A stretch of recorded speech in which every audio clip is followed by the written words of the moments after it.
எல்லோருமே பார்க்க வேண்டிய படம், பர்டிகுலரா மக்கள் மத்தியில கொண்டு செல்ல வேண்டிய ஒரு படம். அப்படிப்பட்ட படத்தை நம்ம கொண்டு வந்திருக்கோம். அந்த படம் உங்களுக்கு நாங்க வெகு விரைவில் இன்னும் இந்த வாரம் பிரஸ் ஷோ நடக்க போது, அதில் நீங்க பார்க்க போறீங்க.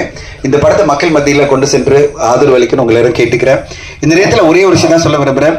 தமிழ் சினிமா பொறுத்தவரையும் பார்த்தீங்கன்னா ஒரு வாரத்துக்கு 8 படம் 7 படம் வரதெல்லாம் வந்து கண்டிப்பாக தவிர்க்கப்பட வேண்டிய ஒரு விஷயம். ஒரு 2 படம் ஏற்கனவே அனௌன்ஸ் பண்ணியிருந்தாங்கன்னா இன்னும் ஒரு 2 படம் வரலாம். ஊடக நண்பர்களுக்கே டயர்ட் ஆகிடும். இத்தனை படங்கள் போட்டால் எப்படிங்க பார்க்கறது, எப்படிங்க ரிவ்யூ பண்ணுறது, எங்களுக்கு டைமே இல்லை அப்படின்ற டயர்ட்னஸ் ஊடக நண்பர்களுக்கே வருதுன்னா ஆடியன்ஸ்க்கு எப்படி வரும்? 7 படங்கள் வருது ஜனவரி 24 அப்போ நான் வந்து நிறைய ட்வீட் பண்ணேன், மெசேஜ் போட்டேன் குரூப்ல, இத்தனை படங்கள் வருதுன்னு. ஆனா ஒரு படம் மட்டும் தான் மக்கள் வந்து ஆதரவு கொடுத்தாங்க. அந்த படம் வந்து குடும்பஸ்தன். அதுக்கு பிறகு பாத்தீங்கன்னா இன்னொரு படம் பார்டர் ராதா நல்ல சிறப்பான படமா இருந்தது. இன்னொரு படம் நல்லா இருந்தது. ஆனா அதுக்கான என்ன சொல்றது, அங்கீகாரம் வரத்துக்குள்ளே இன்னொரு வாரம் வந்துடுச்சு. அது பிறகு பெரிய படம் வந்துடுச்சு, எல்லாரும் மறந்துட்டாங்க. இப்படிப்பட்ட சூழ்நிலை தான் தமிழ் சினிமாவில் இருக்கு. இந்த நேரத்தில் இந்த வாய்ப்பை யூஸ் பண்ணிட்டு நான் வந்து ப்ரொடியூசர்ஸ்க்கெல்லாம் சொல்றது, இது வந்து ஒரு ஃபெஸ்டிவல் டேட் கிடையாது.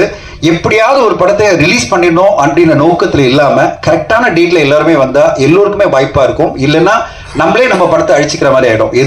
ஏதோ ரிலீஸ் பண்ணிட்டோம் அப்படியே போயிடலாம் அப்படின்னு பண்ணக்கூடாது ஒரு படத்தை. ஏன்னா அது ஒரு படைப்பு. அந்த படைப்புக்காக இவ்வளவு பேர் உழைச்சிருக்காங்க, இவ்வளவு நடிகர்கள் உழைச்சிருக்காங்க, ஒரு தயாரிப்பாளர், இயக்குனர் அப்படின்னு பல பேர் அவங்களோட பெரிய உழைப்பை கொடுத்துருக்காங்க. அப்படிப்பட்ட படத்தை வந்து ஜஸ்ட் லைக் தட் தயாரிப்பாளர்கள் ரிலீஸ் பண்ணக்கூடாதுன்றது என்னுடைய கோரிக்கை. ஒரு படத்தை வந்து பிளான் பண்ணி 4 படம் ஆல்ரெடி அனௌன்ஸ் பண்ணிட்டாங்களா, சரி நம்ம இன்னொரு வாரம் வெயிட் பண்ணுவோம், இவ்வளவு நாள் வெயிட் பண்ணோம், இன்னொரு வாரம் நல்ல சரியான வாரத்தில் கொண்டு வருவோம் அப்படின்னு பிளான் பண்ணி வந்தா தமிழ் சினிமா நல்லா இருக்கும், போகும். ஏற்கனவே அவருடைய படம் லவர்ஸ் வந்த மாதிரி தான் 50 நாள் ஓடிச்சு. அதே மாதிரி இந்த படமும் 50 நாள் ஓடும். ஏன்னா 3rd வீக்கே பார்த்தீங்கன்னா இந்த படத்துக்கு பெரிய பெரிய ஹவுஸ்ஃபுல் காட்சிகள்லாம் போயிட்டு இருக்குன்னா அதுதான் மாபெரும் வெற்றியை பார்க்குற மணிகண்டன் அவர்களுக்கு வாழ்த்துக்கள் வழங்கியிருக்கு.